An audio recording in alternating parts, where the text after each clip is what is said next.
Ustadz, saya lihat orang sholat, tapi perilakunya kok masih buruk. Bahkan baru keluar masjid, sudah ngobrol di imamnya. Baru keluar masjid, sudah membicarakan keburukan orang. Ada orang yang sholat, tapi susah meraih kesuksesan. Gagal lagi, gagal lagi. Ada orang yang sholat, doanya belum terkabul. Masalahnya apa? Jadi, dari sekian yang dijanjikan itu, kenapa belum teraih? Ini pun, teman-teman sekalian, tidak luput dari keterangan Al-Quran. Tidak luput dari jawaban Al-Quran. Bahkan sebelum saya, Anda, kita bertanya, Allah sudah lebih dulu menyampaikan keterangan kepada kita. Ada dua penyebab yang paling utama yang menjadikan seseorang yang menunaikan sholat berpotensi tidak meraih satu atau bahkan lebih di antara keutamaan yang dimaksudkan. Jawaban pertama terdapat dalam Al-Quran surah kedua Al-Baqarah di ayat ke-45, kemudian solusinya ayat 46-nya. Yang kedua, kita temukan di Quran surah ke-29.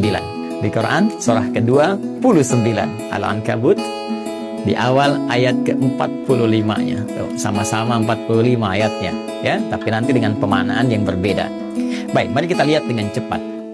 Apa penyebab orang sholat berpotensi belum atau tidak meraih apa yang dijanjikan ini?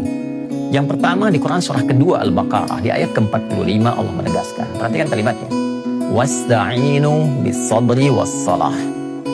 Dan jika engkau punya persoalan dalam kehidupan, terima dengan sabar. Itu untuk meningkatkan kualitas hidupmu. Dan dengan itu kemudian kau bawa dalam sholat, mintakan solusi kepada Allah. Was-salah, tunaikan sholat, minta solusi kepada Allah.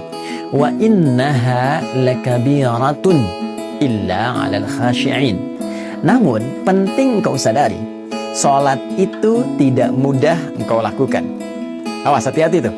Ya, ketika Allah menyandingkan sabar dengan sholat dan membandingkan keduanya, ternyata tingkat kesulitan menunaikan sholat itu lebih dibandingkan dengan sabar. Hati-hati.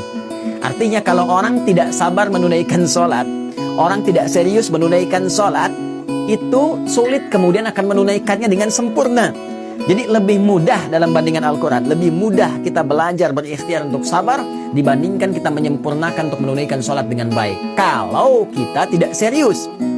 Nah, tapi Allah tidak berhenti sampai situ. Supaya Anda tidak bertanya, kalau begitu kalau sholatnya berat, kenapa kita diminta menunaikan? Hei, belum selesai ayatnya. Allah berikan jalan supaya sholat ini mudah ditunaikan oleh kita. Tapi kalau Anda nggak ikuti jalannya, tetap akan sulit bagi Anda. Jelas, seperti Anda nggak tahu ilmu sabar. Karena nggak tahu ilmu sabar, susah bersabar. Nggak tahu ilmu sholat, ya susah sholat dengan baik. Maka ayatnya kemudian memberikan penjelasan kepada kita, illa 'alal khasyi'in, kecuali bagi orang-orang yang khusyuk dalam sholatnya. Jadi untuk menjadikan sholat itu termaknai, sholat itu mudah kita tunaikan, sholat itu benar kita tunaikan, kata Al-Quran pertama, tunaikan sholat itu dengan khusyuk. Ini poinnya, khusyuk.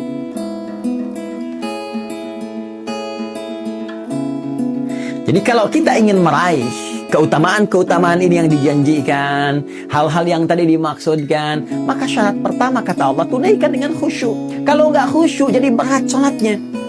Kalau nggak khusyuk jadi beban sholatnya. Jangankan saat menunaikan sholat, saat dengar azan pun jadi seakan beban.